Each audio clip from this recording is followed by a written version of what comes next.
गिरिदेशिकपादसेवा प्राप्ताखिल द्रविडवेदरहस्यजातम् श्रीगौतमान्वयजमाश्रितभागधेयम् गोपालदेशिकमहम् शरणम् प्रपद्ये वाधूलान्वयसञ्जातमप्पलार्यतनूभवम् गोपालाचार्य सच्छात्रम् वन्दे वेङ्कटदेशिकम् श्रीवात्स्य वरदाचार्य पौत्रम् तत्पदसंश्रयम् तातार्यतनयम् वन्दे रघुनाथाह्वयम् गुरुम् कास्यपान्वय सञ्जातम् नारायणपदाश्रितम् श्रीमन्नारायणम् वन्दे యతీశ్వరశ్రియాజుషం. సద్గ్రంథ అధ్యయన సంగోష్ఠిని ఈనాటి వ్యాసంగానికి సాదరంగా ఆహ్వానిస్తూ కలిసి ప్రార్థన చేసుకుందాం.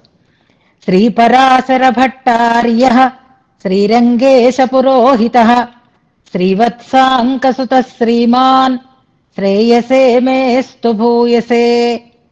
సప్త ప్రాకార మధ్యే సరసిజముకుళోద్భాసమానే విమానే కావేరీ మధ్యదేశే మృదుతరఫణిరాట్భోగ పర్యంగభాగే నిద్రాముద్రాభిరామం కటినికటశిరః పార్శ్వవిన్యస్తహస్తం పద్మాధాత్రీకరాభ్యాం పరిచితచరణం రంగరాజం భజేహం.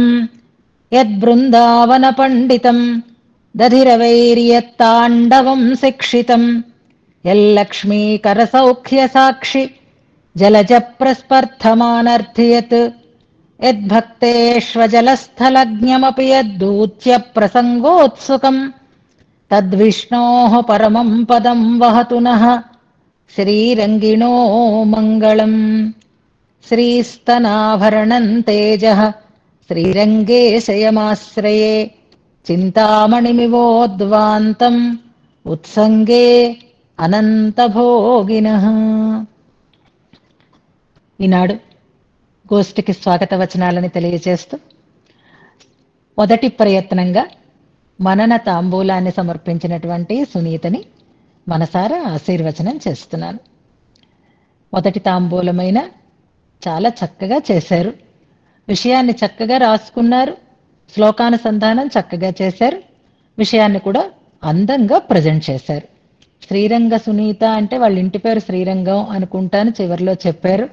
రంగనాథుడి యొక్క అనుగ్రహం అలా ఇంటి పేరులోనే కలిసి ఉంది, శ్రీరంగం వారు కాబట్టే శ్రీరంగనాథుని యొక్క నామ సంకీర్తనాన్ని అద్భుతంగా చేయగలిగారు అని కూడా ఒక తమాషాగా అనిపించింది.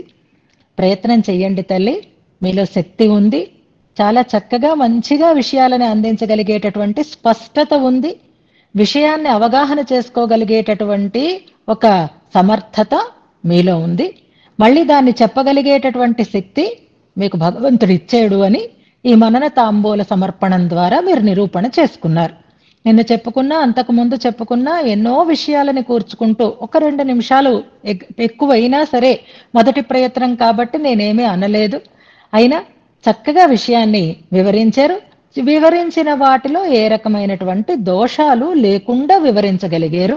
అలా మీరు చేసినటువంటి ఈ ప్రథమ ప్రయత్నాన్ని మనసారా అభినందిస్తూ, ఇంకా ఇది పరస్సతంగా సాగాలి, ఇలాంటి ప్రయత్నాలు మీరు ఎన్నో చేస్తూ ఉండాలి, మంచి విషయాలని అందరికీ ఇలాగే చక్కగా అందిస్తూ ఉండాలి, ఇతోధికమైనటువంటి సమర్థతని పొందాలి అని ఆచార్యులని పెరుమాళ్ళని ప్రార్థన చేస్తూ ఈనాటి వ్యాసంగాన్ని మనం ప్రారంభం చేసుకుందాం.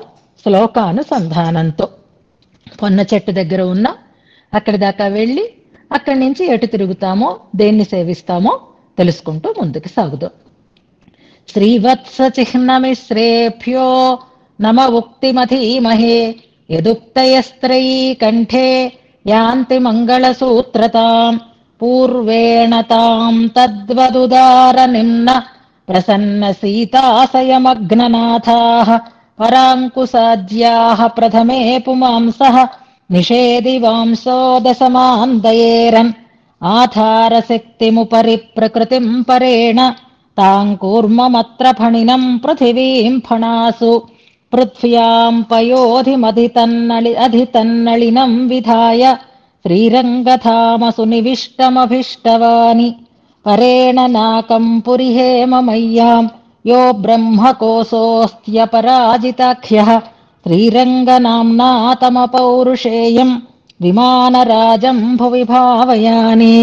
అనాద్యామ్నా తత్వాత్ పురుషరచనా దోషరహితం జనేతాంస్తాన్ కామాన్ విదదదపి సాయుధ్య హృదయం అసందేహాధ్యాసం భగవదుపలంభస్థలమమీ ప్రతీమః శ్రీరంగం శృతిశతసమానర్థిశరణం. అపి పణిపతిభావాత్ సుభ్రమంతస్యయాళోః మరకత సుకుమారైః రంగభర్తుర్మయూఖైః సకల జలధిపానస్యామజీమూత జైత్రం పులకయతి విమానం పావనం లోచనేనః. వ్యాపి రూపమపి గోష్పదయిత్వా భక్తవత్సలతయోజ్జితవేలం తద్విషంతపనృకేసరి రూపం గోపురోపరి విజృంభితమీడే. అహమలమవలంబః సీదతామిత్యజస్రం నివసదుపరి భాగే గోపురం రంగధామ్నః. క్వచన నృపరిపాటీవాసితం క్వాపి సింహక్రమసురభితమేకం జ్యోతిరగ్రే చకాస్తి.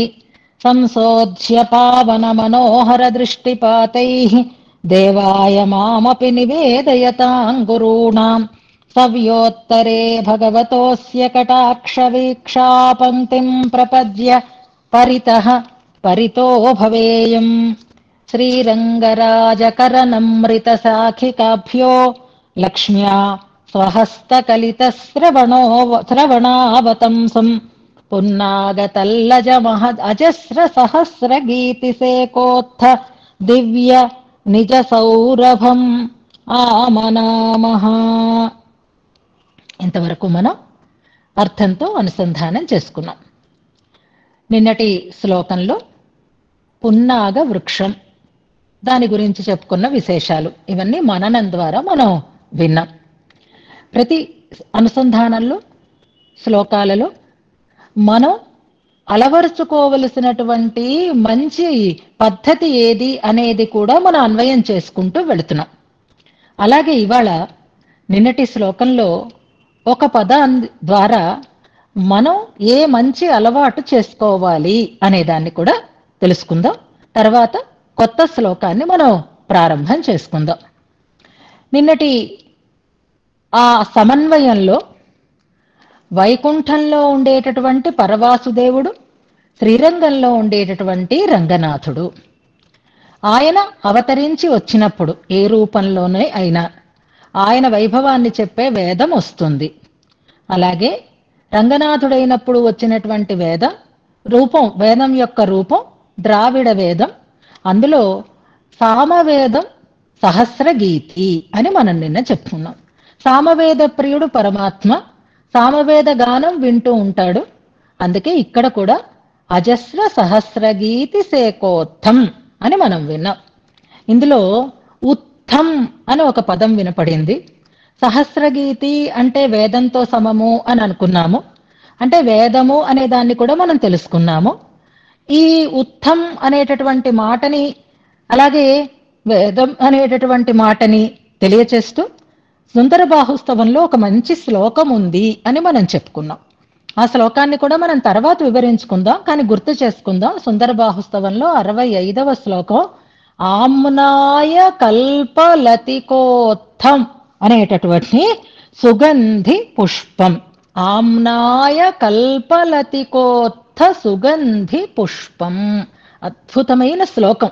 నేను నిన్న మర్చిపోయాను చెప్పడం. ఇవాళ మనం తప్పకుండా దాని గురించి ఒక్కసారి మళ్ళీ గుర్తు చేసుకుంటూ వెళదాం. ఇప్పుడు మనకు కావలసినది పుష్పం కాబట్టి మొదటి పాదమే తీసుకుందాం. దేన్ని అలాగా చెప్తున్నారు అంటే స్వామి యొక్క పాదాన్ని పువ్వుతో పోలుస్తున్నారు అని అనుకున్నాం. ఆ పువ్వు కూడా దివ్యమైనది అని చెప్పడం కోసం ఆమ్నాయ కల్పలతిక ఉత్థం అన్నారు అని. సేకోత్థ అని వచ్చింది చూసారా. అంచేత ఇక్కడ ఆ ఉత్థం అందులోంచి పుట్టిన అని మనం అనుకోవాలి. అంటే శృతి శతములన్నింటి చేత ప్రతిపాదింపబడుతున్నది భగవంతుని యొక్క వైభవము, భగవంతుని యొక్క చరణము అని మనం అక్కడ తెలుసుకుందాం. ఆ శ్లోకం గురించి తర్వాత మనం అనుసంధానం చేసుకుందాం. ఇప్పుడు ఆ ప్రస్తావం ఎందుకు అని అంటే సాక్షాత్తుగా వేదమే సామవేదము, ఆ సామవేద ఘోషే సలీలం అయింది ఇక్కడ. స్వామి పాదాలని పువ్వుతో పోల్చటం అనేది మనం సాధారణంగా వింటూ ఉంటున్నాం. చరణాంబుజములు చరణాంబుజములు అనే అంటూ ఉంటున్నాం. కానీ ఆ శ్లోకంలో ఉండే విశిష్టత స్వామి యొక్క పాదాలని పండుగా కూడా భావిస్తున్నారు. పువ్వు పండు రెండు ఒకటే కావడం అనేది ఎక్కడా మనం చూడం. పువ్వులోంచి కాయ వస్తుంది, కాయలోంచి పండు వస్తుంది. కానీ ఆ శ్లోకంలో స్వామి పాదాలని ఉత్పక్వ సహకారి ఫలం అంటారు. తీయ మామిడి పండు బాగా పండినటువంటి పండు ఎలా ఉంటుందో అలాంటిదే స్వామి యొక్క పాదాంబుజం అని వర్ణించడం. వేసవికాలం వస్తోంది కదా, రథసప్తమి ఇంకా 2 రోజుల్లోనే ఉంది కదా. ఆ తర్వాత రథ వేగం పెరుగుతుంది, వేడిమి పెరుగుతుంది. ఎంత వేడిమి ఉన్నా వేసంకాలంలో ఆనందాన్ని ఇచ్చేటటువంటివి 2 మల్లెపూలు, మామిడి పళ్ళు.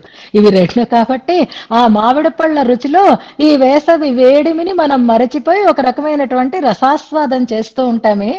అలా పండిన మామిడి పండుతో స్వామి పాదాన్ని పోల్చారు. అక్కడ మనం చెప్పుకున్నాం, మరచిపోయే కానీ అంటే స్వామి పాదార విందాన్ని తలుచుకున్నప్పుడు మనకి అంబుజములు మాత్రమే కాదు, మామిడి పండు కూడా గుర్తు రావాలి. అలా చెప్పడానికి కారణం ఏమిటి అంటే మన ధ్యానానికి ఫలస్వరూపం అది అని, ఫలం కనుక, ధ్యాన ఫలం కనుక అద్భుతంగా వివరించారు కూరత్నాళ్వాన్ అందులో. అలాంటి ఆ సామవేద సలిలంతో ఇది బాగా పెరిగింది అని చెప్పడం కోసమే మనకి సలిలం అక్కడ నీరు ఏది అంటే ఆ ప్రవచన ఘోషే నీరు, అంతే. ఆ ప్రవచన ఘోష నీరుగా అక్కడ ప్రవహించి ఆ సౌరభం దీనికి అంటుకుంది అన్నారు. వకుళామోదమని చెప్పలే, కానీ దివ్య నిజ సౌరభం అన్నారు. దివ్యమైనటువంటి సౌరభం, ఆ పున్నాగ పుష్పానికి ఉండేటటువంటి దివ్యమైన సౌరభాన్ని చెప్పేటప్పుడు ఆ దివ్యత్వం ఎన్ని రకాలుగా కలిసింది అనంటే, క్షేత్రవాసం ఒకటి అయితే, అమ్మ స్వామి యొక్క కరస్పర్శ కలిగి ఉండడం అనేది మరొకటి అయితే, అక్కడ జరిగేటటువంటి నిత్య ప్రవచన ఘోష అది సామవేద రూపమైనటువంటి ఘోష కావడం, దానివల్లే ఇది చక్కగా పెరిగి దానివల్ల పూచినటువంటి పువ్వులు అని చెప్పడం అనేది అద్భుతమైనటువంటి సమన్వయం అని అనుకున్నాం. అది అక్కడ ఉండేది అశ్వత్థ వృక్షమని, ఇక్కడ ఉండే పున్నాగ వృక్షమని, దీనికి పూలుంటాయి దానికి పూలు ఉండవు అని ఆ విశిష్టతని కూడా మనం చెప్పుకున్నాం.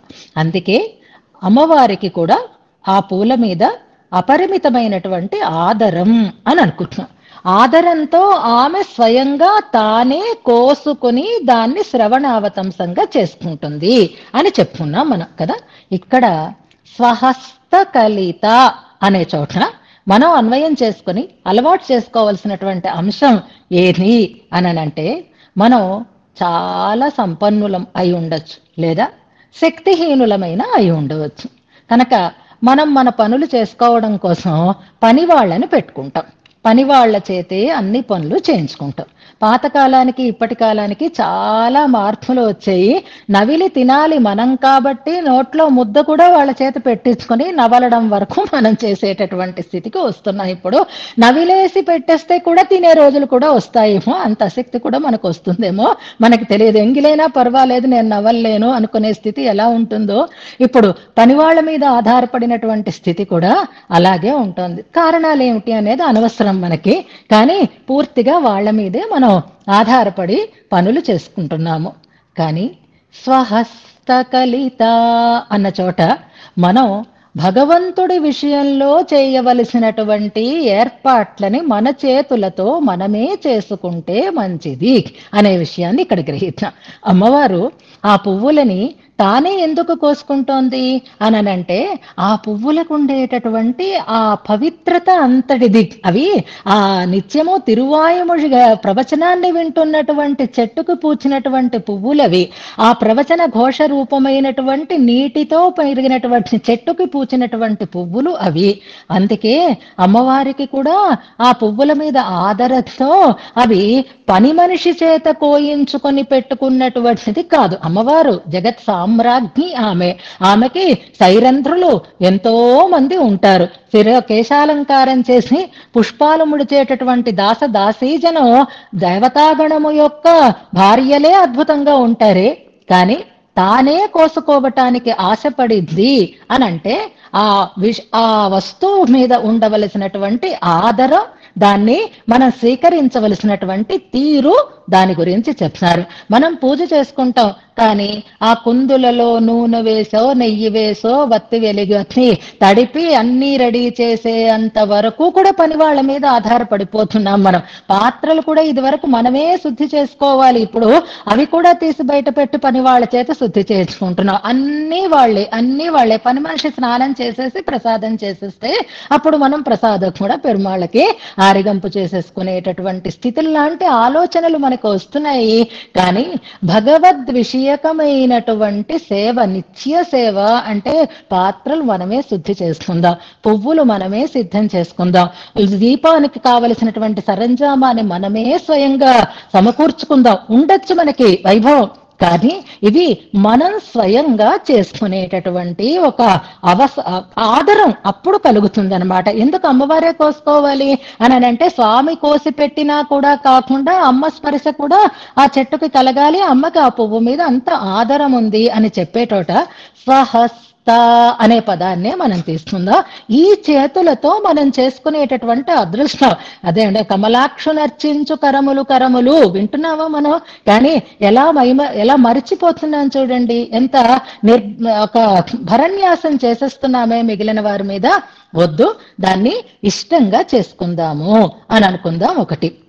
ఇంకొకటి, ఎవరికైనా పెద్దలకి మనం ఏదైనా సమర్పించాలి అని అనుకుంటున్నప్పుడు సమర్పించవలసినటువంటి తీరు కూడా ఎలాగా అంటే స్వహస్త అనుకోండి, మన చేతులతో మనం దాన్ని సమర్పించగలిగేటట్లుగా ఉండాలి అని కూడా ఒకటి మనం గుర్తుపెట్టుకున్నాం. ఇది చాలా అవసరం. ఎందుకంటే ఇప్పుడు నిన్న నేను తాంబూలం గురించి చెప్పాను. తాంబూలం అంటే ప్రధానమైనవి ఆకు, వక్క, సున్నం అని చెప్పాను. ఇప్పుడు మీరు మననాన్ని తాంబూలంగా నాకు సమర్పిస్తున్నారు. ఇక్కడ మనం తాంబూలం నమిలే తాంబూలం అయితే సున్నము, సమర్పించేటటువంటి తాంబూలం అయితే సంభావన అని అనుకుంటున్నాం. ఎప్పుడైనా సున్నం తగుపాళ్లల్లో ఉండాలి, అలాగే సంభావన కూడా వారి వారి స్థాయిని బట్టి, మనం ఇచ్చుకునేటటువంటి స్థాయిని బట్టి తగుపాళ్లల్లో ఉండాలి. ఒక చోట సున్నం అనుకుందాం, తినేటప్పు తాంబూలం అయితే, సమర్పించే తాంబూలం అయితే సంభావన అని అనుకుంటున్నాం. ఇప్పుడు మీరు మనన తాంబూలం చేస్తున్నారు. ఎలాగా అంటే లైవ్ గా చేస్తున్నారు. నేను ఎదురుగా ఉన్నాను, మీరు ఎదురుగా ఉన్నారు, చక్కగా దాన్ని మీరు మననం చేస్తున్నారు, నేను వింటున్నాను, అలా మీరు సమర్పిస్తున్నారు. ఇది ప్రత్యక్షంగా సాగుతోంది, స్వయంగా సాగుతోంది. కానీ ఇదే మనన తాంబూలాన్ని మీరు ఎప్పుడో రికార్డ్ చేసేసి ఆ రికార్డింగ్ నాకు పంపించారనుకోండి, ఫార్వర్డ్ చేశారనుకోండి, మనన తాంబూలం సమర్పించినట్టు అవుతుందా చెప్పండి? లేదండి, నాకు ఇవాళ జాయిన్ అవ్వడానికి టైం లేదండి, ఇవాళ నా వంతండి, అందుకని నేను రికార్డ్ చేసి మీకు పంపించేస్తున్నాను, జానకమ్మ గారు మీరు వినండి అని అన్నారనుకోండి, దీనికి దానికి ఎంత తేడా ఉంటుంది చెప్పండి? అంటే పరిస్థితులు ఎలా మారిపోతున్నాయి అనడానికి మీకు చెప్తున్నాను. అలాగే ఇవాళ మనం ఏదైనా గురువుల వల్ల, గురు వైభవం కూడా మనం చెప్పుకున్నాం కాబట్టి, గురువులకు మనం ఏదైనా సమర్పిస్తున్నాము అని అనుకున్నప్పుడు ఎలా సమర్పిస్తున్నాము అంటే ఆన్లైన్ పెట్టేస్తున్నాం, అన్ని ఆన్లైన్, ఆ డబ్బుల్ని మనం ట్రాన్స్ఫర్ చేసేస్తున్నాం. తప్పడం లేదు, కాలం ప్రభావము అని అనుకుంటున్నాం. కానీ నేను ఎప్పుడు స్ట్రెస్ చేస్తూనే ఉన్నాను మీకు, మనం మన గోష్ఠిలో అన్వయించినటువంటి పెద్దలకి తాంబూలం సమర్పించాలి అని అనుకుంటే, అలా తాంబూలం సమర్పించేటప్పుడు వారెక్కడ ఉన్నారో అక్కడ తెలిసిన వారిని పట్టుకుని వారిని స్వయంగా పంపించి స్వయంగా తాంబూలాన్ని సమర్పించి రమ్మని మనం ఏర్పాట్లు చేసుకుంటున్నాం. నాకు తాంబూలమైనా ఆన్లైన్లో మీరు పెట్టద్దు, తాంబూలం ఆన్లైన్లో ఆ డబ్బులు పంపించడం ప్రధానం కాదు, స్వహస్త అనేదాన్ని మనం గుర్తుపెట్టుకోవాలి. పెద్దలకి ఇచ్చేది మనం ఆదరంగా ఇవ్వాలి, మనం లేకపోయినా మన ప్రతినిధులుగా ఎవరి చేతైనా దాన్ని ఇప్పించాలి అనే దాన్ని మనం గుర్తుపెట్టుకోవాలి. కానీ అలాంటి వాటికి ఉండేటటువంటి ఆ స్థాయిని మనం తగ్గించేసి ఇచ్చేసాం అనేటటువంటి స్థితికి వచ్చేస్తున్నామే. ఇది కూడా చాలా బాధాకరమైనటువంటి అంశం. ఎప్పుడు ఈ విషయంలో నేను ప్రతి ఒక్కరికి సూచన చేస్తూనే ఉన్నాను. ఎలాగా అంటే, కొంతమందికి మేము అధికారులం అని అనుకుంటారు. దీనికి మేము నిర్వాహకులం అని అనుకుంటారు. ఆ నిర్వాహకులం అని అనుకున్నటువంటి వారు అక్కడ జరిగే కార్యక్రమాలలో గురువులని అన్ని రకాలుగాను తక్కువగా చూస్తున్నారు.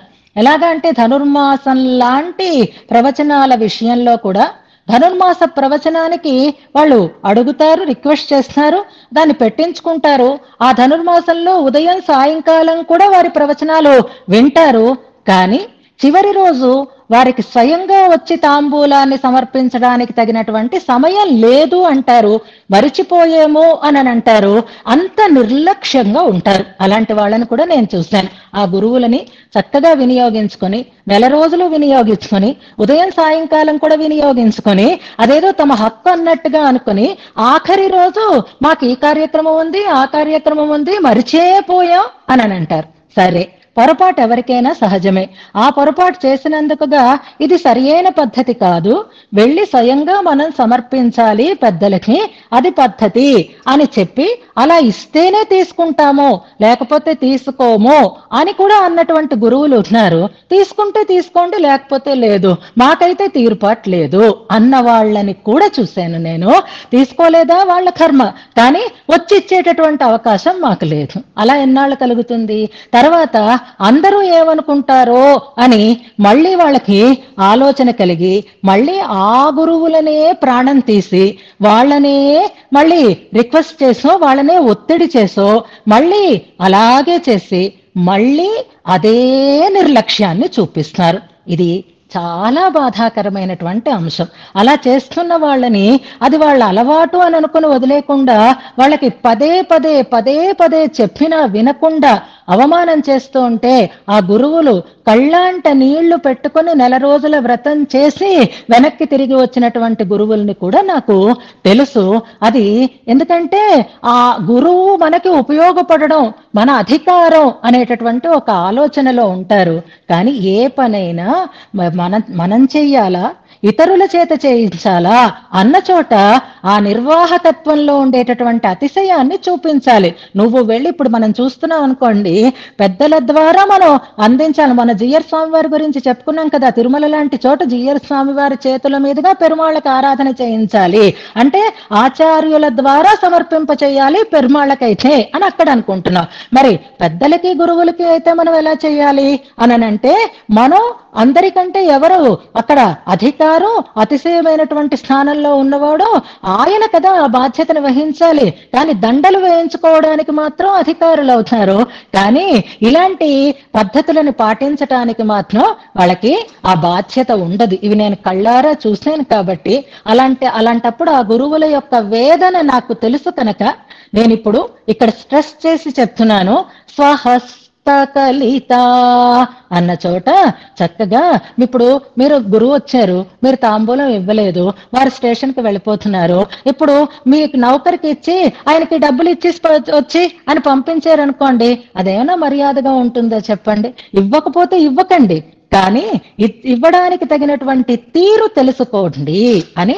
అలాగే పెరుమాళ్ళ ఆరాధనకి కావలసినటువంటి అన్నింటినీ కూడా మనం స్వయంగా సమకూర్చుకుందాం. పెద్దలకు ఏదైనా సమర్పించినప్పుడు మన చేతులతో మనం ఆదరంగా ఇవ్వాలనేటటువంటి జ్ఞానాన్ని కలిగి ఉందాము అని నిన్నటి శ్లోకం ద్వారా మనం అవగాహన చేసుకుందాం. అప్పుడు ఆదరం సూచితం అవుతుంది. అందుకే లక్ష్మీ అమ్మవారు స్వహస్త కలిత, దేనికి? సహస్రగీతి అనేటటువంటి ఒక అద్భుతమైనటువంటి వేద రస శేఖం కలిగినటువంటి వృక్షానికి పూచినటువంటి పువ్వులు కనుక అనేది గుర్తుపెట్టుకుందాం. ఎప్పుడు పెద్దల విషయంలో ఏమరుపాటుగా ఉండవద్దు. వారి విషయంలో చేసిన తప్పే 10 సార్లు చేసి వాళ్ళని బాధ పెట్టి వాళ్ళు బయటపడేటట్లుగా చేసి వాళ్ళని చెడ్డ చేసి మనం అమాయకత్వాన్ని నటించవద్దు అనేదాన్ని ఇందులో మనం గుర్తుపెట్టుకుంటూ ఆదరంగా పెద్దలకి తాంబూల సమర్పణం చేసేటటువంటి ఒక అంశంలో కూడా దీన్ని మనం సమన్వయం చేసుకుంటూ తర్వాతి శ్లోకాన్ని అనుసంధానం చేసుకుందాం. అలాగే ఆ ఉండేటటువంటి ఆ సహస్రగీతికి ఆ జలానికి ఉండేటటువంటి విశిష్టత ఏది అంటే అది కూడా గురువులు చెప్పినటువంటి మాటలకు ఉండేటటువంటి లక్షణాలు అలా ఉంటాయి. నిన్న మనం చెప్పుకున్నామే, రావణాసురుడు ఆంజనేయుణ్ణి చూశాడు, ఆంజనేయుడు రావణాసురుడిని చూశాడు అని అనుకుంటున్నాం కదా. ఇప్పుడు ఆంజనేయుడు రావణాసురుణ్ణి చూసిన తర్వాత ఆంజనేయుడు రావణాసురుడికి ఏం చేశాడు అంటే హితబోధ చేశాడు. బాగుపడురా నాయన, తప్పు పని చేస్తున్నావు అని, అయ్యో వీడు మాట వినాలి, బాగుపడాలి అనేటటువంటి మంచి మాటలని చెప్పాడు హనుమంతుడు. కానీ రావణాసురుడు ఏం చేశాడు అంటే, వీడేమిటి నా దారికి అడ్డొస్తాడు, వీడెవడు నాకు చెప్పడానికి, నేను అధికారిని, నేను రాజుని, వీడు చెప్తే నేను వింటానా, ఆఫ్టర్ ఆల్ వీడెవరు ఎక్కడి నుంచో వచ్చినటువంటి ఒక వానరం అన్నట్లుగా తక్కువ చూపు చూశాడు. చూసి అంతం చేసేయమని ఆజ్ఞాపించాడు. అవునా కదా. చూడండి, ఇక్కడ రావణాసురుడు అంటే ఎవరో కాదు, వ్యక్తిని గురించి మనం చెప్పటం లేదు, మన మనస్సే, మన మనస్సులో ఉండేటటువంటి అహంకారమే మంచి చెప్తే విననీయదు మనని, మంచి చెప్పే వాళ్ళని అడ్డు తొలగించేసుకోవాలి అనే ఎప్పుడూ ఆరాటపడుతుంది. అందుకే రావణాసురుడు వీడిని వధించేయండి అని ఆజ్ఞాపించాడు. కానీ ఆంజనేయుడికి మాత్రం అంత కోపం లేదా? అంతమంది రాక్షసులను వధించిన వాడు రావణాసురుడిని మాత్రం వధించలేడా చెప్పండి. కానీ మంచి మాటలే చెప్పాడు, మంచి మాటలే చెప్పాడు. ఆయనకి నచ్చకపోవచ్చు, కానీ మంచిని చెప్పాడు. చూసారా. అలాగే మా సహస్రగీతలో నమ్మాళ్వార్ల లాంటి వారు కూడా సొన్నాల్ విరోధమిదు ఆఖిలం సొల్లువన్ ఆఖిలం సొల్లువన్ అని అంటారు. చూసారా. ఆ మాటలలో ఆర్ద్రత ఉంటుంది, రసమయత ఉంటుంది, అంతేకాదు మంచి గంధం పరిమళిస్తూ ఉంటుంది. సంస్కార రూపమైనటువంటి గంధము, ఆర్ద్రత, భగవద్విషయకమైనటువంటి ఆర్ద్రత, ఆ ఆర్ద్రత ద్వారా మంచి మధురంగా ఉండేటటువంటి రసము కలిగినవే ఈ నాలాయిర దివ్య ప్రబంధం, ద్రావిడ వేదం. అంచేత దాని చేత తడుపబడినటువంటి ఆ పుష్పాలకి దివ్య నిజ సౌరభం ఆమనామహ. మనలో కూడా ఇలాంటి ప్రవచనాలను వినడం వల్ల ఏ రావాలి అంటే నిజ దివ్య నిజ సౌరభం, మన సంస్కారం కూడా అలా పరిమళించాలి అని మనం భావన చేసుకుంటూ తర్వాతి శ్లోకాన్ని అనుసంధానం చేసుకుందాం. 50వ శ్లోకం. అబ్బా, ఇప్పుడు మనం ఎక్కడికి వచ్చామో స్వర్ణోత్సవానికి వస్తున్నాం. కాదు, నిజానికి సగం అయితే ఇప్పుడు కాదు, 127 శ్లోకాలు కాబట్టి హాఫ్ అయితే అవ్వలేదు. కానీ సంఖ్యాపరంగా 25, 50, 75, 100లో మాత్రం 50 దగ్గరికి మనం వచ్చాం. 50 దగ్గరికి వచ్చేసరికి కూడా భట్టర్ వారు ఎంత బాగా చూస్తున్నారో చూడండి. మన చేత విశ్వక్సేన ఆరాధన చేయిస్తున్నారు. ఇవాళ మనం విశ్వక్సేనుల దగ్గరికి చేరుతున్నాం. విశ్వక్సేనుల సన్నిధికి చేరుతున్నామా, విశ్వక్సేనులని భావన చేసుకుంటున్నామా? అసలు ఈ సందర్భంలో విశ్వక్సేనులు ఏమిటి, ఇంకా పున్నాగ వృక్షం, ఇక్కడ విశ్వక్సేనులు, భట్టర్ వారు అంత తొందరగా వచ్చేసారా అని కూడా మనకి ఒక సందేహం రావాలి. ముందు శ్లోకాన్ని మనం అనుసంధానం చేసుకుందాం. శ్రీరంగ చంద్రమసమిందిరయా విహర్తుం విన్యస్య విశ్వ చిదచిన్నయనాధికారం యో నిర్వహతి అనిశం అంగుళిముద్రయైవ సేనాన్యం అన్య విముఖాః తం అసిశ్రియామః. ఇది శ్లోకం. ఇందులో ప్రమాణ తిరట్టు చెప్పలేదు కదా, జాగ్రత్తగా నోట్ చేసుకోండి. ఈ విశ్వక్సేనుల గురించినటువంటి ప్రస్తావన మనకి ఆళ్వందార్ స్తోత్రంలో ఒకటి వచ్చింది. తదీయ భుక్తోజ్జిత శేషభోజిన అనేటటువంటి ఒక శ్లోకం. దాంతో పాటుగా ఈ శ్లోకంలో ఉండేటటువంటి ప్రయోగాన్ని అనుసరించి మనకి బాగా తెలిసినటువంటి సుదర్శన శతకంలో యస్మిన్ విన్యస్య భారం అనే శ్లోకాన్ని కూడా ఇక్కడ మనకి కోట్ చేసి ఇస్తున్నారు. కొత్తగా వేసుకున్న మన పుస్తకంలో అదునమదు విధి వగయే అనేటటువంటి ఒక పాసురం ఇచ్చారు. దాన్ని మనం ఇప్పుడు అక్కర్లేదు, రేపు చూసుకుందాం. దాంట్లో ఇంకా విశ్వక్సేనుల ప్రసక్తి కలిగినటువంటి సన్నివేశాలు గద్యత్రయంలో శరణాగతి గద్యంలోనూ ఉన్నాయి, అలాగే వైకుంఠ గద్యంలోనూ ఉన్నాయి 2 వాక్యాలు. శరణాగతి గద్యంలో మనకి పరివారాన్ని గురించి చెప్పేటప్పుడు అందులో మనకి స్వచ్ఛందానువర్తి స్వరూపస్థితి ప్రవృత్తి భేద అనేటటువంటి ఒక వాక్యం ఉంది చూసారా. ఆ వాక్యం ఒక్కటి చాలు. స్వచ్ఛందానువర్తి అని ప్రారంభమయ్యేటటువంటి వాక్యం. శరణాగతి గద్యం కూడా మీరు చక్కగా ప్రాక్టీస్ చేస్తున్నారు కాబట్టి సులభంగానే అనుసంధానం చేస్తారు. అలాగే వైకుంఠ గద్యంలో మరొక వాక్యం ఉంటుంది చూడండి. చూర్ణిక నాకు గుర్తులేదు, పెద్ద చూర్ణికలోనే అందులో ఉంటుంది. ఆ వైకుంఠ నగరంలోకి వెళ్ళి అమ్మవారిని సేవించి తర్వాత స్వామివారి వైభవాన్ని వర్ణించి తర్వాత నిత్యసూరులను గురించినటువంటి ప్రస్తావన చేస్తారు. అందులో స్వసంకల్ప మాత్రావక్లుప్త అనేటటువంటి ఒక వాక్యం. స్వసంకల్ప మాత్రావక్లుప్త అనేది వైకుంఠ గద్యంలో. స్వచ్ఛందానువర్తి స్వరూప స్థితి ప్రవృత్తి అనేటటువంటి వాక్యం శరణాగతి గద్యంలో. ఈ 2 శ్లోకాలు అని ప్రస్తుతానికి అనుకుంటున్నాం. అవి చివరిలో అనుసంధానం చేద్దరు. కానీ చివరి సుందరబాహు శ్లోకం మనకి ఎలాగా ఉంది, ఆమ్నాయ కల్పలతి కోత్త, అది కూడా ఎవరో ఒకరు అనుసంధానం చేద్దరు. కానీ చివరిగా ఇది ప్రమాణ తిరట్టు. ఇప్పుడు శ్లోకం దగ్గరికి వద్దాం. అసిశ్రియామహ అనేటటువంటి ఒక పదం ఇందులో క్రియాపదం. అసిశ్రియామహ అంటే శ్రేయామా శ్రేయామహ ఇలా అంటాం చూసారా. అలాగే అక్కడ ఇది అసిశ్రియామహ అంటే ఆశ్రయిస్తున్నాము అని అర్థం అన్నమాట. ఇది కూడా బహువచనంలో ఉండేటటువంటి క్రియాపదం. అసిశ్రియామ ఆశ్రయింతుము అని అంటున్నారు. ఎలా ఆశ్రయించాలి అంటే అన్య విముఖాహ అంటున్నారు. ఇంకేమీ మాకు శరణి లేదు. అగతిం శరణాగతం హరే అన్నట్లుగా అన్య విముఖా, ఇటు వెళదామా అటు వెళదామా, ఇటు వెళదామా అటు వెళదామా, దీన్ని చూద్దామా దాన్ని చూద్దామా అని మనం స్టేట్లో రిమోట్ పట్టుకొని ఇటు అటు ఇటు అటు ఇటు అటు ఛానల్స్ అలా మారుస్తూ బటన్స్ నొక్కుతూ తిప్పుతూ ఉండేటటువంటి స్థితి మనకి ఆశ్రయించటంలో ఉండకూడదు. ఆచార్యులని ఆశ్రయించటంలో అసలే ఉండకూడదు. అందుకే నేను పెట్టుకునేది ఒకటే ఛానల్, నేను చూసేది ఒకటే ఛానల్, నేను ఆశ్రయించేది ఒకటే ఆశ్రయం అనేటటువంటి స్థితి కలిగి ఉన్నట్లుగా చెప్తున్నారు. అన్య విముఖా అనేటటువంటి మాట చూడండి. మనం ఉపయోగించేటటువంటి వస్తువులలో ఒకే బ్రాండ్కి అలవాటు పడిపోతాం. మనం అన్నిటికంటే సర్వోత్కృష్టమైనది అని తెలిసిన తర్వాత ఇదా అదా అనేటటువంటి ఆలోచన లేకుండా ఒకదాని వైపే మనం చేరినట్లుగా ఇక్కడ ఈ సేనానిని ఎలా చేరుతున్నారు అంటే అన్య విముఖా, మరొకటి గతి మాకు లేదు అని ఇతర గతి నుంచి వైముఖ్యం కలిగి అసిశ్రియామః సేవిస్తున్నాము, ఆశ్రయిస్తున్నాము. ఎవరిని? సేనాన్యం అంటున్నారు. సేనాని, సేనాని అంటే ఇక్కడ భగవంతుని యొక్క సేనా నాయకుడు విశ్వక్సేనుడు కనుక ఆయనకి ఆ పేరుతో కాకుండా సేనాన్యం అన్య విముఖాః అస్తం అసిశ్రియామః. ఇప్పుడు తం ఆయనను, తం సేనాన్యం అని అనుకోవాలి. ఆ సేనానిని అని అర్థం అన్నమాట. ఆ అన్నారు అంటే ఏదో గొప్పతనం, ఏదో ప్రసిద్ధి మనకి తెలుస్తుంది. ఏమిటా ప్రసిద్ధి? దాన్ని ముందు పాదాలలో మనకి చెప్తున్నారు.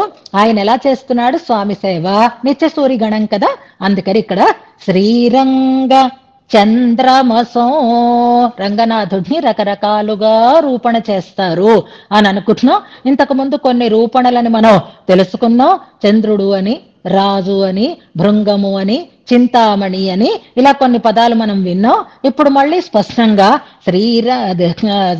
ఇది మే సహస్రవదనాది వైభవం నిజమర్పయేత్ కిల సరంగ చంద్రమాహ అని అక్కడ చంద్రమాహ అనేటటువంటి ప్రయోగం. ఇక్కడ చంద్రమసం ఇది ద్వితీయాంతం అన్నమాట. చంద్రుడు అనేటటువంటి అర్థంలోనే చెప్పబడుతోంది. రంగచంద్రుడు అంటున్నారు. శ్రీరంగ చంద్రమసం, రంగచంద్రుణ్ణి ఇందిరయా విహర్తం. ఇందిరాదేవి అంటే లక్ష్మీదేవి.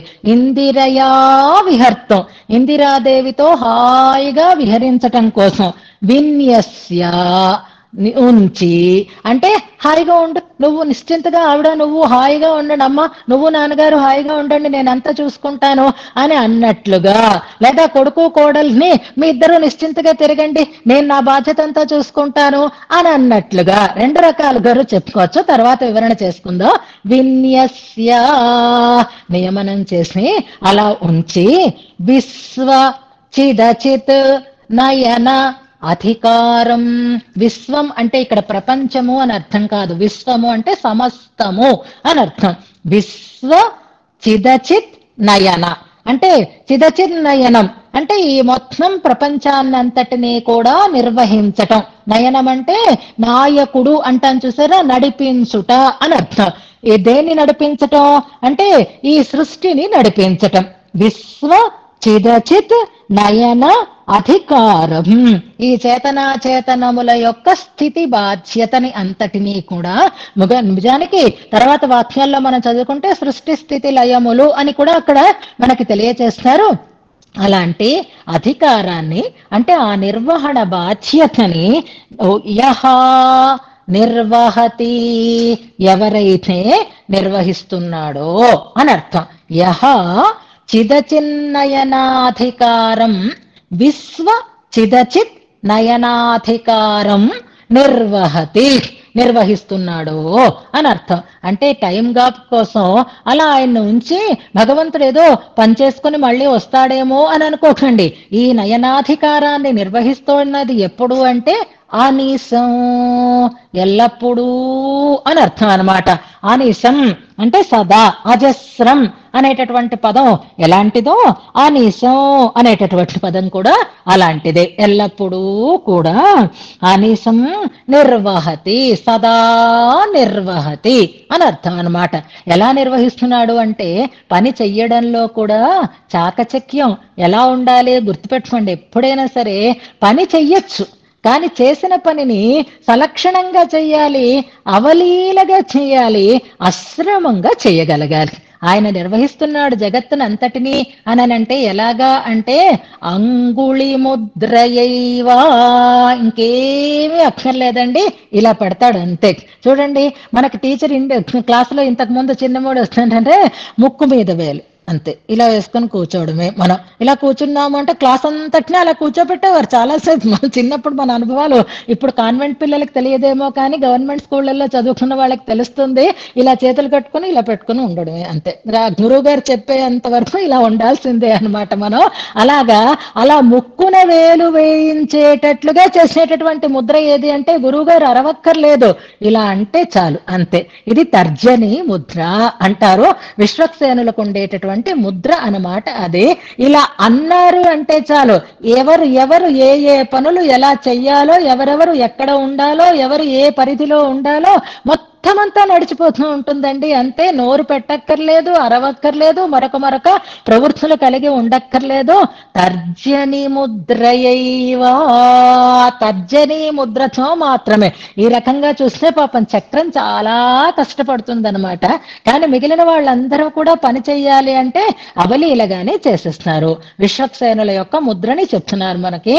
తర్జని ముద్రతోటే మొత్తం ఈ చిదచిత్ నయనాధికారాన్ని ఎవరైతే నిర్వహిస్తున్నారో, ఆయన నిర్వహించాల్సిన అవసరం దేనికొచ్చింది అంటే లక్ష్మీనారాయణ మిథునో హాయిగా విహరించటానికి వీలుగా, అంటే బరువు ఏది అక్కర్లేకుండా నిర్భరులై ఉండేటట్లుగా చేసి ఎవరైతే ఈ జగత్తుని నిర్వహిస్తున్నారో తం సేనాన్యో, ఆ సేనానిని అని అంటున్నారు. అసిశ్రియామః, సేవిస్తున్నాము, ఆశ్రయిస్తున్నాము, ఆయనే మాకు దిక్కు అని చెప్తున్నారు అన్నమాట. ఇందులో విశ్వక్సేనులని ఆశ్రయిస్తున్నారు. ఇప్పుడు అసలు దగ్గరికి వద్దాం. పున్నాగ చెట్టు నుంచి విశ్వక్సేనుల దాకా ఒక్క జంప్ చేశారు కదా, ఈ జంపింగ్ కి అవకాశం ఎందుకు వచ్చింది, ఎలా జంప్ చేస్తున్నారు, మరి మిగిలినవన్నీ మేము ఎలా చూస్తాము అంటే ఇది జంపింగ్ కాదు, ఇది ఒక అనువర్తనం, ఒక భావ వైభవం ఇది అని చెప్తున్నారనమాట. ఈయన ఎక్కడికి జంప్ చేయలేదని పద్ధతిగానే వస్తున్నారు. ఎలాగా అనంటే గురువందనం చేసినప్పుడు 6 వరుసగా గురువుల్ని చెప్పి ఆ తర్వాత లక్ష్మీ అమ్మవారిని స్వామివారిని చెప్పేశారు. అక్కడ స్కిప్ అయిపోయింది, అక్కడ గురు పరంపరానుసంధానంలో అక్కడ స్కిప్ అయిపోయింది, ఇక్కడ దాన్ని కలిపేస్తున్నారు అన్నమాట. అక్కడ మనకి పరాంకుశలని చెప్పిన తర్వాత నమో శ్రీరంగనాయక్య నమ శ్రీరంగనాయక్యై అని చెప్పేశారు. అక్కడ అయ్యో అక్కడ స్కిప్ అయిపోయింది, అలా మర్చిపోతే ఎలాగా అని ఎలా గుర్తొచ్చిందండి వీరికి అని అంటే అక్కడ స్కిప్ అయిపోలేదు, ఆయనని ఇక్కడ లక్ష్మీనారాయణ మిథునం దగ్గర సేవించాలి అని ఇక్కడ చెప్తున్నారు. మనకి ఎలా జ్ఞాపకం వచ్చింది అంటే ఒక చిన్న మాట కానీ ఒక చిన్న చేత కానీ మనం ఏది చెయ్యాలో దాన్ని మనకి జ్ఞాపకం చేస్తూ ఉంటాయి. నిన్న సహస్రగీతిని స్మరించారు, సహస్రగీతిని అందించినటువంటి నమ్మాళ్వార్ల స్మరణం వచ్చింది. ఇప్పుడు ఆ నమ్మాళ్వార్లు ఎక్కడి నుంచి వచ్చారండి, ఈయన దగ్గర నుంచే కదా. సఠారిం సైన్యపం భజే మనం అనుసంధానం చేస్తున్నాం కదా వృషభేతు విశాఖాయాం అనేటటువంటి తనయంలో. అందుకని ఆ విశ్వక్సేన అంశ సంభూతులే నమ్మాళ్వార్లు కనుక ఆ సహస్రగీతి ప్రస్తావనలో నమ్మాళ్వార్ల యొక్క అవతారానికి మూలమైనటువంటి విశ్వక్సేనులని ఇందులో తలుస్తున్నారు అని ఒక ఆ క్రమాన్ని మనం ఇక్కడ తలుచుకునేటటువంటి అవకాశం ఉంది. ఆ విశ్వక్సేనులతో పాటుగా తర్వాతి శ్లోకంలో విశ్వక్సేనుల యొక్క దివ్య సహధర్మచారిణిని తలుస్తారు, తర్వాత వారి పరివారాన్ని కూడా తలుస్తారు. 3 శ్లోకాలలో అలా సాగుతుంది. ఇందులో కేవలం విశ్వక్సేనాయ నమః అనే గురు పరంపర వాక్యం మనకి తలపించటం కోసం ఇక్కడ మనం ఆ క్రమాన్ని తలుచుకుంటున్నాం అన్నమాట. ఇప్పుడు ఇందులో విశ్వక్సేనుడు అనే మాటకి మనం ఈ విశ్వక్సేన పదం పరమాత్మకి కూడా వాచకం అవుతుంది. ఇది ముందు మనం తెలుసుకుందాం. పరమాత్మకి వాచకం అవుతుందా అంటే అవును. ఎలా? సహస్రనామాలలో ఉన్నది ఒక నామం ఇది కనుక సహస్రనామాలలో ఉన్న నామమేనా ఇది? విశ్వక్సేనో జనార్దన. ఇంతవరకు నేను ఇస్తే చాలు, మీరు శ్లోకము చూస్తారు, మొదలు చూస్తారు, నెంబరు చూస్తారు. విశ్వక్సేనో జనార్దన, విశ్వక్సేన అనే నామంతో పరమాత్మ కూడా వ్యవహరింపబడతాడు అని మనం తెలుసుకుంటున్నాం. ఆ విశ్వక్సేన నామం ఏ అవతార వైభవాన్ని తెలియచేస్తుంది అనంటే అనిరుద్ధుడు. మనకి వాసుదేవ, సంకర్షణ, ప్రద్యుమ్న, అనిరుద్ధ అని 4 వ్యూహాలు అని అనుకున్నాం కదా. వాసుదేవ వ్యూహం పరిపూర్ణమైనది అని మనం తెలుసుకున్నాం. అలాగే ఇక సంకర్షణ, ప్రద్యుమ్న, అనిరుద్ధ అనేటటువంటి 3 వ్యూహ రూపాలు కూడా 6 గుణాలలో 2 గుణాలతో ఏర్పడతాయి అని కలిగి ఉంటాయి అని మనం అనుకున్నాం.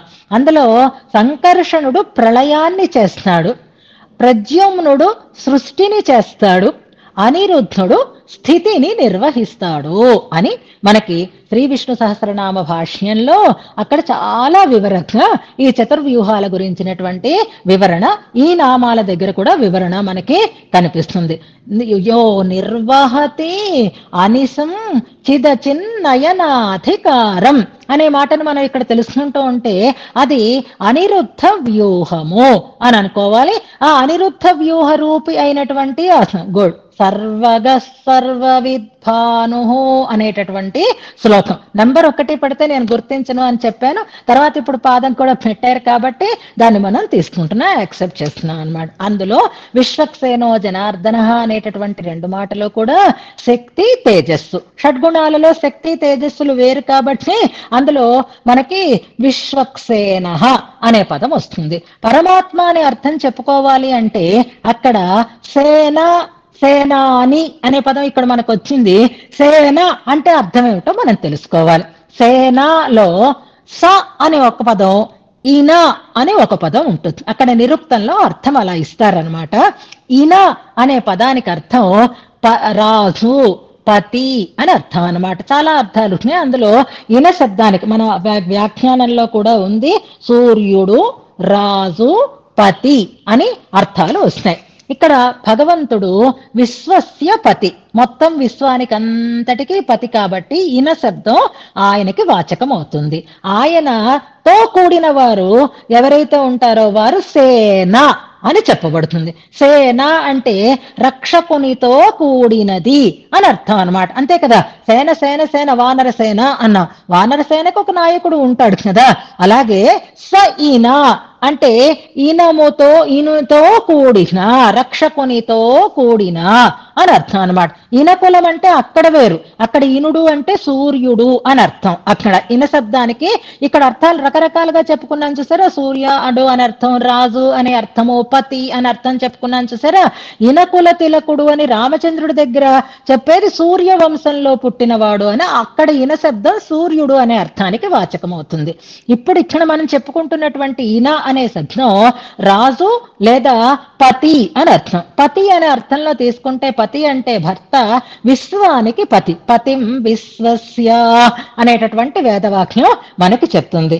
స ఈనా అంటే ఇనేన సహ వర్తంతే, ఇది సేనా, రక్షకునితో ఉండేదే సేన, నాయకుడితో ఉండేదే సేన అని చెప్పబడుతుంది. అంటే ఈ జనమంతా కూడా ఎవరి మీద భారం వేసి ఉంటారు, ఎవరు చెప్పినట్టుగా ఉంటారు అంటే రక్షకుడు ఆయన. ఆయనకంటూ మళ్ళీ ఎవరైనా ఉంటారా? ఉండరు. తాను వీరికందరికీ రక్షకుడిగా ఉంటూ తనకంటూ ఎవరు రక్షకులు లేకుండా ఉండేటటువంటి సమర్థుడు ఎవరో ఆయన. అంటే సేన కలిగి ఉంటాడు, రక్షకుడు కలిగినటువంటి వారు అని అర్థం. అంటే జనము అని అర్థం. ఈ సమస్త కోటి విశ్వంలో ఉండేటటువంటి చిదచిత్తులు అన్నీ వస్తున్నాయన్నమాట. అలాంటి ఆ సేనలు ఒకచోటే ఉన్నాయా ఆయనకి అంటే విశ్వ అంతటా కలిగి ఉన్నవాడు కాబట్టి ఆయన విశ్వక్సేనుడు అని చెప్పబడతాడు. స్థితి చేస్తాడు కాబట్టి అనిరుద్ధ వ్యూహము అని అక్కడ మనకి వివరణ చేస్తూ ఉంటారు. ఇక్కడ సేనాని అని చెప్పడంలో భగవంతుని సేనా నాయకుడు అంటే భగవంతుని రక్షణలో ఉండేటటువంటి వారికి అందరికీ నాయకుడు ఆయన. భగవంతుని రక్షణలో ఉండేటటువంటి చేతన వర్గమే తీసుకుంటే నిత్య, ముక్త, బద్ధ అని 3 రకాలుగా ఉంటారు. ఈ 3 రకాలైనటువంటి వారిలో నిత్యులు అందరికంటే మొదటి వారు, పెద్దవాళ్ళు అనమాట. ఆ పెద్దవాళ్ళందరికీ కూడా నాయకుడుగా ఉన్నాడు ఈయన అనంటే అందరికంటే పెద్దవాడు అని అర్థం అనమాట. ఆయన సేనా నాయకుడు అని చెప్పబడుతున్నాడు అని మనం అక్కడ అర్థం చేసుకోవాలి. అయితే ఇప్పుడు ఇంకొక విషయం మనం ఒక్కసారి జ్ఞాపకం చేసుకుందాము. అంటే ఇక్కడ భగవంతుడికి ఉండే నామం కాకుండా ఇక్కడ విశ్వక్సేనుడు అని కాకుండా సేనాన్యం అని చెప్పారు కనుక సేనాని అంటే విశ్వక్సేనుడే కనుక ఆయన నిత్యసూరులలో కూడా ప్రథముడు అని అనుకోవాలి. అలాంటి వాడినే కదా నాయకుడుగా పెడుతున్నాడు, మొదటి వాడు అని అనుకోవాలి. అందరికంటే కూడా పెద్దవాడు. ఆళ్వార్లనందరినీ చెప్పేటప్పుడు ప్రథమే పుమాంసః అని ఆ శ్లోకంలో ప్రయోగం విశిష్టమైనది అని మనం అనుకున్నాం, గుర్తుపెట్టుకోవాలి అని అనుకున్నాం. ఆళ్వార్లందరిలోనూ నమ్మాళ్వార్లకు ఒక ప్రత్యేకత ఉంది. అలాగే నిత్యసూరులలో 3 ప్రధానంగా చెప్తారు, అనంత, గరుడ, విశ్వక్సేనులు అని. ఆ అనంత గరుడ విశ్వక్సేనులలో కూడా విశ్వక్సేనులకి ఒక ప్రత్యేకత ఉంది. మిగిలిన ఆళ్వార్లకి లేని ప్రత్యేకత నమ్మాళ్వార్లకు ఉండేటటువంటి గొప్పతనం ఎందులో ఉంది అంటే గురు పరంపరలో అనుసంధానం చేయబడేటటువంటి వైభవం మనకి శ్రీమతే శఠగోపాయ నమః అన్న చోట అవుతుంది. జాగ్రత్తగా వినండి. ఆళ్వార్లు 10 మంది ఉన్నారు లేదా 12 ఉన్నారు. ఆ 12 ఆళ్వార్లని మనం గురు పరంపరలో అనుసంధానం చేయటం లేదు. వారందరికీ అవయవి అయినటువంటి భావత్మకలతో శ్రీమతే శఠగోపాయ నమః అని అనుకుంటున్నాం. అంటే అవయవి కనుక చేస్తున్నామా లేక ఏదైనా ఒక పరంపర ఉందా అనేది కూడా మనం చెప్పుకుందాము. ఆళ్వార్లలో నమ్మాళ్వార్లు, శఠగోపులు గురు పరంపరా వాక్యాలలో గురు పరంపరలో మనకి కనిపిస్తారు.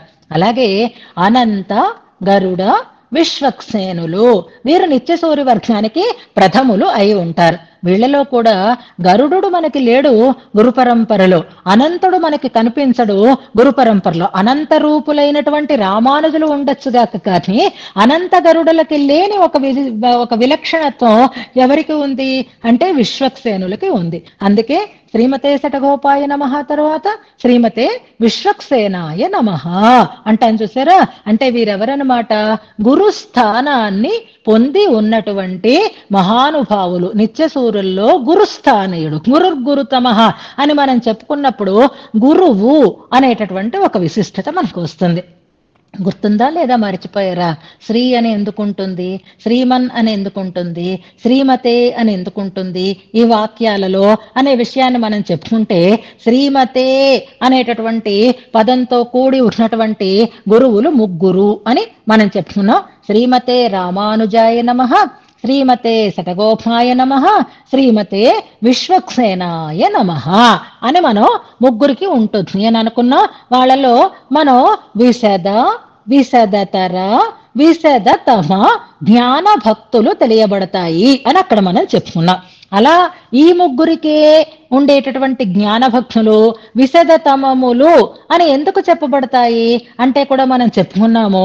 విశ్వక్సేనులని మనం గురు పరంపరలో చేర్చడానికి కారణం ఏం చెప్తున్నారు అంటే, వారి ఉండేటటువంటి జ్ఞాన భక్తులు విశ్వక్సేనాది సంహితల ద్వారా స్పష్టంగా, ఆయన పేరుతో ఒక సంహితే ఉంది, ఆయన అందించినటువంటి వైభవం, ఆయన చెప్పినటువంటి ప్రపత్తి మార్గాన్ని చెప్పేటటువంటి సంహిత ఒకటి ఉంది కాబట్టి ఆయన విలక్షణుడు అని అనుకున్నా. నమ్మాళ్ళు వాళ్ళు తిరువాయుమొഴി భగవద్ రామానుజులు ఇంకా చెప్పనే అక్కర్లేదు అని వారిది విశదతమమైనటువంటి జ్ఞాన భక్తులు, ప్రపత్తి మార్గాన్ని ప్రచారం చేసినటువంటి వైభవం కలిగిన వారు అని మనం చెప్పుకున్నాం. ఆ క్రమంలో విశ్వక్సేనులు అనేటటువంటి ఒక గురువు మీద భారం పెట్టి పరమాత్మ నిశ్చింతుడై ఉంటాడు అనేదాన్ని ఇందులో ముందుగా మనం గ్రహించాలి. భగవంతుడికి తన మీద ఉండేటటువంటి బరువు ఎప్పుడు తగ్గుతుందిట అంటే, గురువు మీద భారం పెట్టి తాను నిర్భరుడై ఉంటాడు. అంటే మాకు సుదర్శన శతకం బాగా వచ్చండి, యస్మిన్ విన్యస్య భారం విజయిని జగత అని మాకు మంగళ ఆశీర్వచన శ్లోకంగా కూడా చదువుతున్నారు. అంటే పరమాత్మ లక్ష్మీనారాయణ మిథునో సుదర్శనుడి మీద కదా భారాన్ని పెట్టేసి వాళ్ళు హాయిగా విహరిస్తూ ఉంటారు అని అంటారు. విన్యస్య అనే పదం చూసారా, ఇక్కడ అక్కడ కూడా ఒకేలాగా ఉంది. అక్కడ భగవంతుడు సుదర్శనుని మీద పెడతాడు అని అక్కడ అర్థం వస్తుంది.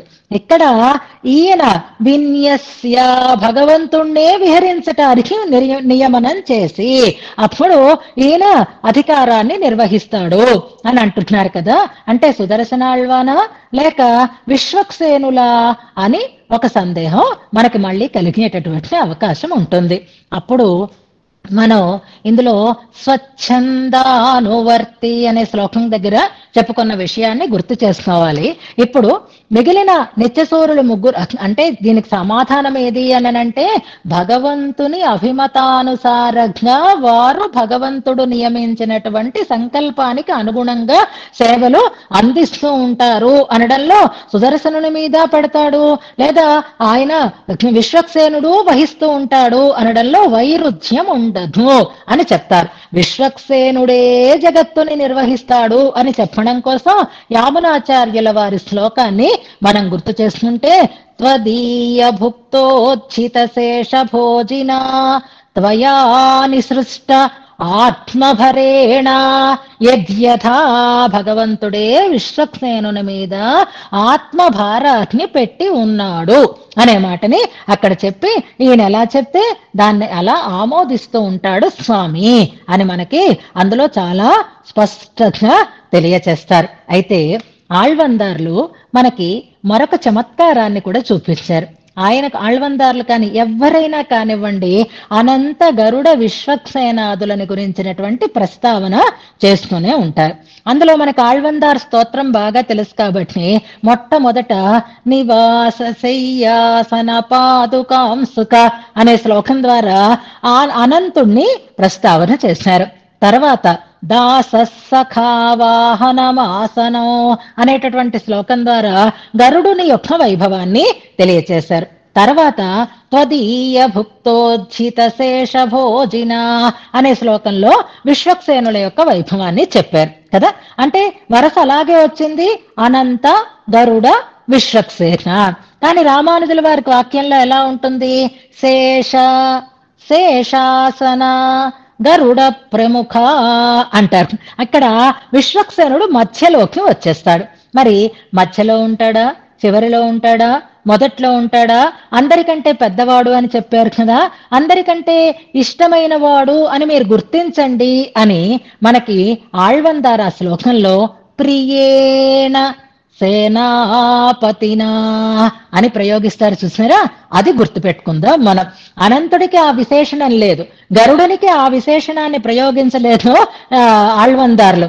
ఎవరికి చెప్తున్నారు? ప్రియేణ అంటున్నారు, ఇష్టుడు అయినటువంటి వాడు అని అర్థంట. ఈ శ్లోకంలో ఈ వాక్యానికి, ఈ విశేషణానికి అర్థం చెప్తూ భట్టరు వారు ఒక మంచి సమన్వయాన్ని చేస్తూ ఉండేవారట. భట్టరు వారు ఎలా అర్థం చెప్పేవారు అనే దానికి ఈ శ్లోకం దగ్గర మనకి అదే కొత్త పుస్తకంలో కొత్తగా చేరినటువంటి పారాగ్రాఫ్. విలక్షణంగా ఉన్నవి మనం గుర్తుపెట్టుకోవడం కోసం నిన్ననొకటి గుర్తుపెట్టుకున్నాం మనం.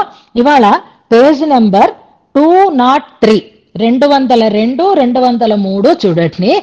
అది పాత వ్యాఖ్యానంలో లేదు, దాన్ని అడిషనల్ గా ఇక్కడ మనకి సమకూర్చి ఇచ్చారు. ఇప్పుడు వాళ్ళిద్దరిని హాయిగా విహరించడానికి విడిచిపెడుతున్నాడు అని అంటే ఆ సన్నివేశాన్ని ఎంత అందంగా చెప్తున్నారో చూడండి. ఆ పారాగ్రాఫ్ నేను అలాగే చదువుతాను, ఒకసారి పుస్తకం చదువుకున్నట్టు కూడా మనకు అవుతుంది, విన్న వాళ్ళకి అర్థమవుతుంది, తెలుగులోనే ఉంది కాబట్టి. విశ్వక్సే అక్కడ ప్రియేణ అనడంలో భగవంతుడికి ఎంత ఇష్టం అంటే ఆయన ఏదంటే దానికి బుర్రూపుతాడండి. ఆయన విశ్వక్సేనులు ఎలా చెప్తే అలాగా తథానుజానంతం ఉదార వీక్షణై అని అంటారు చూసారా.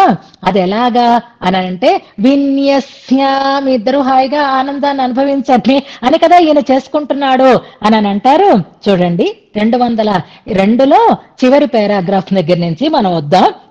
భగవానుడు భక్త విధేయుడుగా ఉంటాడు అనే విషయాన్ని భట్టరు స్వయంగా చెప్పగా విన్నాను అని అనుగ్రహించారు, నంబిళ్ళే అనుగ్రహించారనమాట. అక్కడ 7 వ్యాఖ్యానంలో ఈ భగవత్తత్వం ఉందే అది విశ్వక్సేనునికి అధీనం అని భట్టరు వారు పదే పదే సంతోషంగా చెప్తూ ఉండేవారట. నిజానికి వైకుంఠంలో ఉండేటటువంటి శ్రీమన్నారాయణుడు స్వచ్ఛ సంకల్పుడు, స్వేచ్ఛ స్వతంత్రుడు అని మనం అనుకుంటూ ఉంటాం. కానీ ఈ నిత్యసూరులు ప్రధానంగా అనంతగరుడ విశ్వక్సేనాదులు ఆ స్వామిని, ఆ వైకుంఠనాథుణ్ణి ఒక చిన్న పిల్లడిగా తమ కంట్రోల్లో పెట్టుకొని ఉంటారు. గుర్తుపెట్టుకోండి, ఒళ్ళో కూర్చోపెట్టుకొని లాలించడం లాంటి పనులు చిన్నపిల్లలకి చేస్తూ ఉంటాం చూసారా. అలాగా ఈ వైకుంఠనాథుడు అనంతుని ఒడిలో హాయిగా ఆడుకుంటూ ఉంటాడట. అలా ఒళ్ళో కూర్చోపెట్టుకొని రక్షించినట్లుగా, లాలించినట్లుగా లాలింపబడతాడు ఆయన.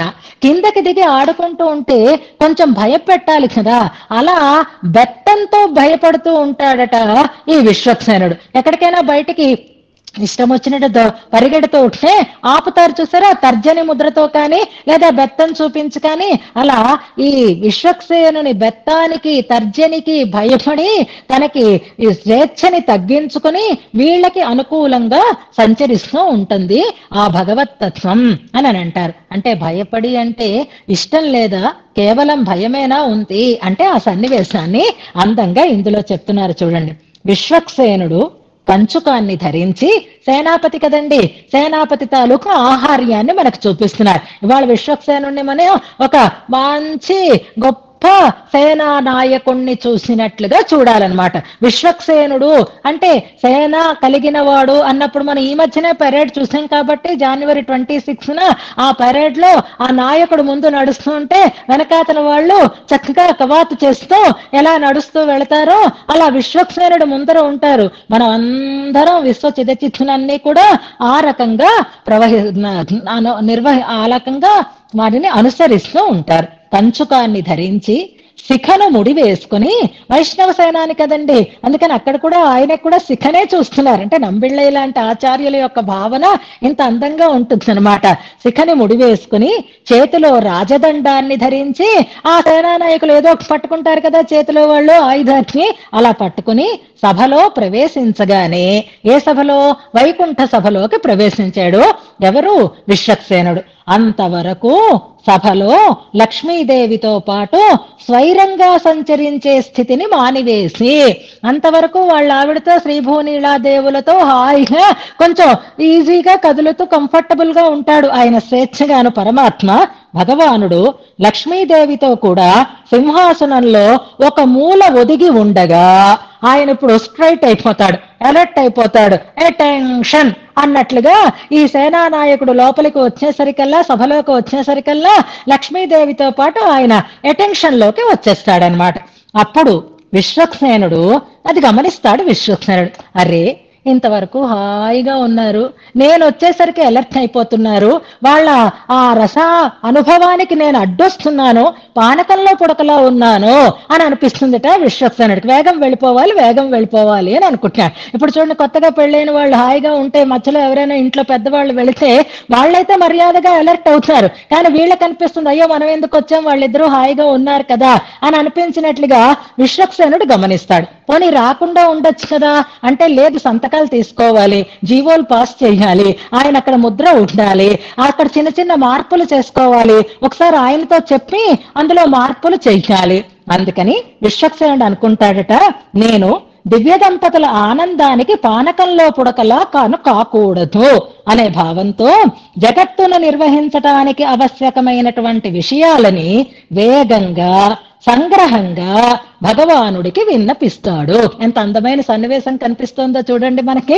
విశ్వక్సేనుడు సేనాని సభలో ప్రవేశిస్తే లక్ష్మీనారాయణులు అటెన్షన్ లోకి వస్తే గమనించి, అయ్యో తొందరగా వెళ్ళిపోవాలి, తొందరగా పని చేసుకుని సంతకం పెట్టించుకొని వెళ్ళిపోవాలి అని అనుకుంటున్నాడు ఆయన. లక్ష్మీదేవితో అప్పుడు ఆ విశ్వక్సేనుడు చేసే విన్నపాన్ని వినడం, ఇప్పుడు భగవంతుడు ఎలా అవుతున్నాడు, ఈయన ఎంత వేగం వెళ్ళిపోతాడా అని చూడడం లేదు, ఈయన ఎప్పుడొస్తాడా అని ఎదురు చూస్తున్నాడు పరమాత్మ కూడా. ఈ విన్నపాన్ని వినడం భగవంతునకు లక్ష్మీదేవితో ఆనందించడం కంటే మిక్కిలి ఆనందకరంగా ఉంటుంది కదా. ఎందుకంటే సేనాధిపతిని చూడడం భగవంతునికి చాలా ఇష్టం. ప్రియేణ సేనాపతినా, ఇంత గమనించే ఆళ్వందార్లో ప్రియేణ అనేటట్టు ఎవరైనా వస్తే చిరాకు కలిగితే కళ్ళల్లో తెలిసిపోతుంది, ఆనందం కలిగితే కళ్ళల్లో తెలిసిపోతుంది. విశ్వక్సేనులు వచ్చినా పెరుమాళ్ళ కళ్ళల్లో అంత ఆదరం కలుగుతుంది అనమాట. ఇతనిని బ్రహ్మగా చెయ్యాలి, ఇతనిని బ్రహ్మ పదవి నుండి మార్చాలి, పోర్ట్ఫోలియోస్ అన్ని మార్చడం, వాటి గురించి ఆయన ఒకసారి డిస్కస్ చేస్తాడు, పెరుమాళ్ళ ముందర ఫైల్ పెడతాడు ఆయన అంటూ ఆవశ్యకమైన విషయాలను విశ్వక్సేనులు అప్పుడు విజ్ఞాపన చేస్తారు. ఇప్పుడు అవన్నీ ఏవేవి మార్పులు చెయ్యాలో అవి విశ్వక్సేనులు విజ్ఞాపన చేస్తే, తనకు పితృస్థానీయులని భగవానుడు భావించే విశ్వక్సేనులు ఏమేమి చెప్తాడో వాటినన్నింటినీ తండ్రిగా భావిస్తాడట పరమాత్మ కూడా విశ్వక్సేనులే. సరే అలాగే అని అంటూ తన నేత్రాలతోనే భగవానుడు తన అనుమతిని ఇస్తాడు అని విశ్వక్సేనుడు జగన్నిర్వాహ క్రమాన్ని చేసేటటువంటి విధానాన్ని అక్కడ మనకి నంబిళ్ళయ్య వారు ఆ పాసుర వ్యాఖ్యానంలో చెప్పారు. అంత ఇష్టం అన్నమాట. అందుకే నిత్యసూరులలో మిగిలిన ఇద్దరికీ లేని ఒక విశేషణాన్ని ప్రియేణ అనే పద్ధతిలో ఆళ్వందార్లు సూచిస్తారు. ఈయనకి ప్రియులే లక్ష్మీనారాయణ మిథునో, వారికి ప్రియుడే ఈ విశ్వక్సేనుడు కనుక ఆయన వారి ఆనందానికి భంగం కలిగించకూడదు అనుకుంటాడు, భారాన్ని తాను తీసుకుంటాడు. పెరుమాళ్ళు కూడా ఆయనని చూడడమే తనకి కావాలి, ఆయన చెప్పినది ఆమోదించటమే తనకి ఇష్టం అన్నట్లుగా పెరుమాళ్ళు కూడా ప్రవర్తిస్తాడు. అలాంటి విశ్వక్సేనులని అన్య విముఖులమై ఆశ్రయిస్తున్నాము అంటున్నారు. ఇందులో మిగిలిన నిత్యసూరులకి లేని ఆచార్యత్వము విశ్వక్సేనులకి ఉంది. నిత్యసూరులలో ప్రముఖులైనటువంటి మిగిలిన ఇద్దరికీ లేనటువంటి భగవత్ ప్రియత్వము ఈ విశ్వక్సేనులకి ఉంది. గురుత్వము విశ్వక్సేనులలో మనం చూస్తాం, నిర్వహణ సామర్థ్యం అది కూడా విశ్వక్సేనులలో మనకి కనిపిస్తుంది. ఇంకా చాలా వివరాలు ఉన్నాయి. అంటే జగత్ సృష్టి స్థితి సంహార కారకుడు విశ్వక్సేనుడు అవుతున్నాడు అంటే మరి భగవంతుడు కదా. విశ్వక్సేనులకి ఈ విశ్వాన్ని నడిపించే అధికారం ఎలా వచ్చింది అంటే భగవత్ సంకల్పానుకూలంగానే వచ్చింది అని చెప్తారు. ఇంకా ఇందులో చాలా విషయాలు ఉన్నాయి. ఇవాళ ప్రధానంగా మనం తెలుసుకోవలసినటువంటి అంశం ఏది అంటే విన్యస్య యో నిర్వహతి విశ్వచిదచిన్నయనాధికారం అన్న చోట ఇవాళ విశ్వక్సేనులని మనం గురువుగానే భావిస్తున్నాం.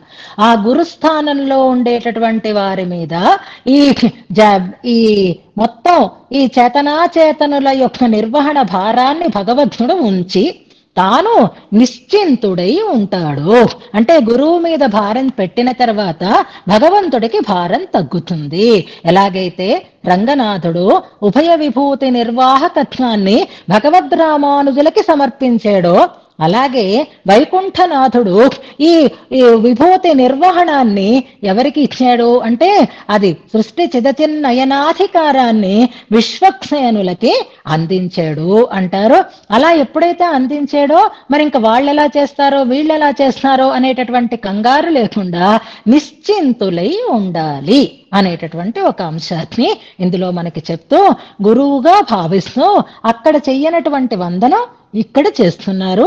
అంటే ఋషింజుషామహే అనే శ్లోకం దగ్గర శ్రీమతే శఠకోపాయ నమః అని చెప్పి ఇక్కడ శ్రీమతే విశ్వక్సేనాయ నమః అనేటటువంటి ఒక గురు వందన పూర్వకమైనటువంటి ఆశ్రయణాన్ని ఇందులో చేస్తున్నారు అని అనుకుంటూ మనం ఈ శ్లోకాన్ని ఉపదేశాత్మకంగా అనుసంధానం చేసుకుందాం. ఇక్కడ కూడా మనం మరొక అంశాన్ని మనం అలవరుచుకోవలసినటువంటి ఒక మంచి మాటని మనం ఇక్కడ కూడా తెలుసుకుందాం. ఇప్పుడు సాక్షాత్తుగా భగవంతుడే, సర్వాధికారి అయినటువంటి భగవంతుడే తన అభిమతానుసారంగా ఎవరి మీద భారాన్ని ఉంచాడు, నిర్భరుడై తానున్నాడు అంటే తనకి అనుకూలంగా ఉన్నటువంటి తన నిర్వహణలో ఉన్నటువంటి ఒక నిత్యసూరికి ఆయన జగదధికారాన్ని అంతటిని అప్పచెప్పి ఉన్నాడు. గురువు మీద పెడితే భగవంతుడు కూడా ఏం చేస్తున్నాడు, వాళ్ళు ఎలా చెప్తే తాన్నే తాను ఆమోదిస్తున్నాడు. అది కదా మనం ఇక్కడ తెలుసుకున్నాము. అలాగే ఏ సంస్థలకి అధికారులుగా ఉన్నవారైనా, ఏ ఆలయాలకి అధికారులుగా ఉన్నవారైనా తెలుసుకోవలసినటువంటి అంశం ఇది. ఇవాళ ఆలయాల వ్యవస్థ, ఆలయాల నిర్వహణ ఎలా తయారైనాయి అనేది, ఎవరు ఎవరికి అధికారులు, అధికారుల దగ్గర గురువులు ఎలా తలవెంచి ఉండాల్సినటువంటి స్థితులు వస్తున్నాయి, ఇవన్నీ మనం ప్రత్యక్షంగా చూస్తూనే ఉన్నాం. మిగిలిన విషయాలలో తప్పించి ఒక ఆధ్యాత్మికమైనటువంటి సంస్థలలో మంచి గురువు మనకి ఉన్నప్పుడు ఆ గురువు మీద మనం భారం పెట్టి వారు తీసుకునేటటువంటి నిర్ణయాలకి ఆమోదించటం అనేది అది మనకి తక్కువ తరం కాదు అనేది గుర్తుపెట్టుకోవాలి. గురువు చెప్పేదేంటి, నేనా ప్రెసిడెంట్ని వాళ్ళ ప్రెసిడెంట్ అని అనుకోకూడదు, ఏ మహిళా మండలి అనుకోకూడదు, ఏ కార్యనిర్వాహక వర్గము అనుకోకూడదు. గురువు గారి మీద భారం పెట్టి భగవంతుడే నిశ్చింతగా ఉంటున్నాడు, గురువు గారు తీసుకున్నటువంటి నిర్ణయాలని వెంటనే ఓకే చేస్తున్నాడు అని అంటే అది వాళ్ళకు ఉండేటటువంటి సంస్కారంగా భావించాలి, గురువుకు ఉండేటటువంటి సమర్థతగా భావించాలి. విశ్వక్సేనుడి మీద ఎందుకు పెట్టాడు, ఇదంతా ముంచేస్తాడని పెడతాడా, పెట్టడే. గురువులు కూడా అలాంటి వాళ్ళే. గురుస్థానంలో ఉన్నవాళ్ళు వాళ్ళ గురువు గారు ఎలా చెప్పినా అలాగేనండి అని అందరూ అంటారనుకోండి, అప్పుడు ఆ కమిటీ ప్రెసిడెంట్లకి అహంకారం రావక్కర్లేదు. అంటే వాళ్ళ పేరే వినిపిస్తుందండి, నా పేరు వినిపించదండి అనేటటువంటి కొంచెం తను వాళ్ళల్లో ఉండకూడదు అనేది కూడా గుర్తుపెట్టుకోండి. భగవంతుడే వాళ్ళని ఆమోదించి వాళ్ళ మీద భారం పెట్టాడు అంటే గురువు అన్నమాట ఈ నిర్వహణ సామర్థ్యం కలిగిన వాడు అని అనుకోవాలి. అందుకే సాక్షాత్తుగా రంగనాథుడే తాళం చెవులు ఎవరికి ఇచ్చేసాడు, రామానుజుల వారికి ఇచ్చేసాడు అంటున్నారు కదా. మీరు చూసుకోండి అని ఇచ్చాను. కానీ నేను కొంతమందిని చూస్తూ ఉంటాను, ఆయన ఎలా చెప్తే అంతేనండి, ఆవిడ ఎలా చెప్తే అంతేనండి అని అందరూ అంటున్నారు అనుకోండి. గురువు గారు కూడా అందరి మంచి కోసమే పనులు చేస్తున్నారు. కానీ ఆ గురువులంటే అర్చక స్వాములు కాదు సుమండి, అది కూడా గుర్తుపెట్టుకోండి.